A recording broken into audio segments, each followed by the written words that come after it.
Hello YouTube, welcome back to another Alliance War video. So in this one we've matched up against this Blackjack and Jukers here. Yes, this is War 9. Yeah, this is War 9 of the season. We're going to be going into this with a pretty normal team for me now. Again, I've kind of thought about not doing these, but I'd rather still do them. Just because a lot of the fights are the same. So we've got Archangel, Warlock, and Human Torch. Ideally, if I had the chance, I probably would have swapped out Warlock for like Nimrod for the one fight, but we needed him to then do a shared fight, so Warlock was the better option. So going into Path 7 here, you can see I've already got an alliance mate who has moved up to Longshot for me. I appreciate that. You see here that there's just under 11 hours left. So at this point we have waited till I've gone to bed, woke up, then I've joined war, just because of the way this all worked out. So I'm going to go into this first fight here. I'm going to put on a 6-hour boost, just a 20%. This is the kind of one of the make or break wars for us, in terms of whether we get Platinum 1 or Platinum 2 by the end of the season standings. So I use a 20% 6-hour because I know I'm going to have to wait for my energy to come back to be able to finish Section 2 and all the other good stuff. So, Human Torch, pre-fight, on Longshot, Conflictor. You're going to see Torch just dawdles him. As per usual, nothing really to worry about. We're just going to get this fight sort of swept up and be done. Here I always try and to push him to Special 2 straight away if I can. And you can see there, I'm good. Now I just need him to not throw a Special 1 while he's got Pure of Heart. So I'm just going to punish this and try and drag this out as long as I can. You're going to see here that we get the Pure of Heart gone. You can see there, we're all good. Special 1 isn't going to potentially kill me anymore. Deck's out of the last bit of that. And Longshot's done. It's a pretty steady fight. The only way to really make that any safer is to invuln boost and to White Magneto pre-fight onto it, but I didn't really think I needed to. This Kingpin now is a really annoying fight, especially with Archangel. If RNG goes your way, you're fine. If it doesn't, you doesn't. You can see here it's actually a rank 4 Kingpin. Pretty much every single fight I take in this war is a rank 4 defender. So fair play to this alliance, because they've either prioritized maybe some war defense rank ups, or maybe their players have just decided they really like these champions. I'm not quite sure. But anyway, I personally would much rather, if I was planning, I'd send this with, if I was going to send an Archangel, I'd send them with a White Magneto in the team. But we didn't have the choice in this situation, so that's just unfortunate. So you're going to see here, this just does not go well to start off with. There I take a few hits, which was just ridiculous and silly from me anyway. So now he's at 1 bar of power. Brute Force is starting to fly. I punish the Special 1 with a heavy attack to get some bleeds, as I've always done. Again, if I can punish his heavy attack with my heavy attack, I'll do that too. And you're going to see Overpower is already triggered now, so all the Special 1s and whatever are going to be unblockable. I've got Degen because he will not throw an attack at me. I'm currently in my corner, still brute force into death. We've got the bleeds, but there's no poisons. He's almost at a Special 2, and we don't want that. So they're going to do this again. We get another bleed, which is really nice. So that's 3 bleeds now.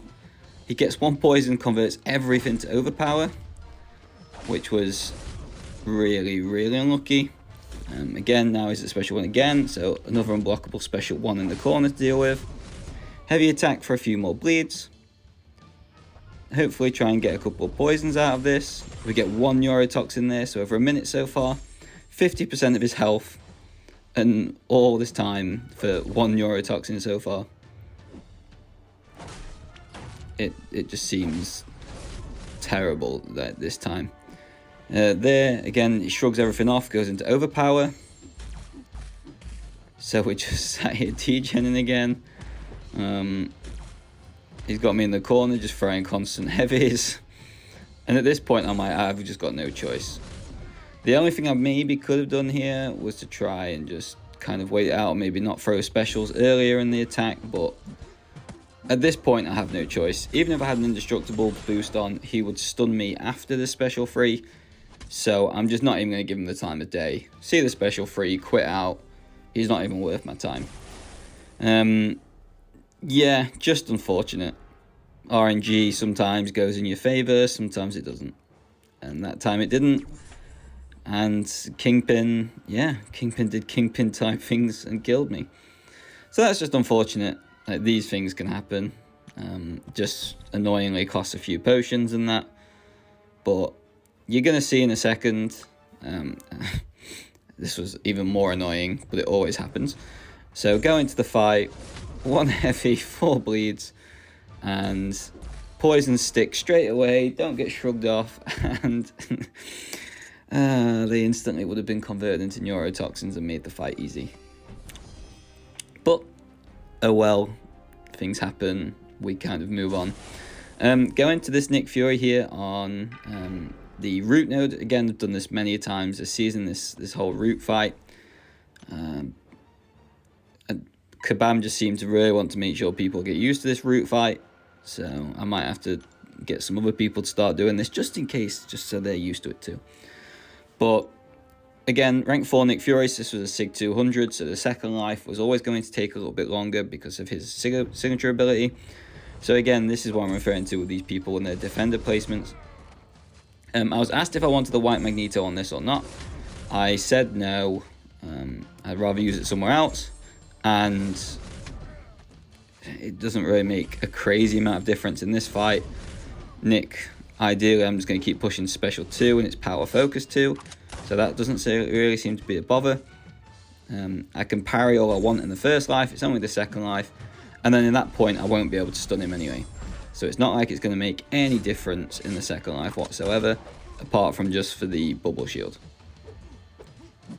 But I get a nice little intercept there, which was really, really nice. The neurotoxins stop a couple of these hitting, and then I managed to get quite a good part of the dexterity here. There, I ended up getting rooted. So that was just one of them things. And then here, he goes unblockable midway through because of the bubble shield, which is what we can expect. Here he's going into second life. So I was just waiting to be clear of the root. Throw the heavy attack. And now he's going to see he is degenning very, very slowly from his natural signature ability. And yeah, I went to go for the heavy there, got rooted, like mid-heavy, just because I didn't actually connect with it at any point. Here I threw another special 1 to try and push him and hopefully get him to special 2, but he didn't. So now I'm going to throw him to special 2, land a heavy this time, and the fight's done. So it's only about a minute or so. I know I've seen other screenshots of other people. I was having comparisons with a few other people in Master Alliances the other day. And they've done it with like Suicides Omega or Kitty Pryde. And it's been all about the same time between the rank 4s, between Archangel, Omega or Kitty. So that's at least a good bit of information to know. All 3 of them can do it. I prefer still to use Archangel, but there's people that are comfy with whatever they do. So here I have White Magneto and the Odin Shock pre-fights, as you can see from the HUD there.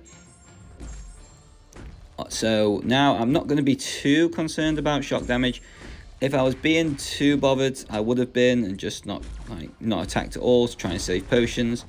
But still a bit wound up by the Kingpin fight. And actually, by this point, the war was pretty much already decided. So I was like, right, okay, let's just do this.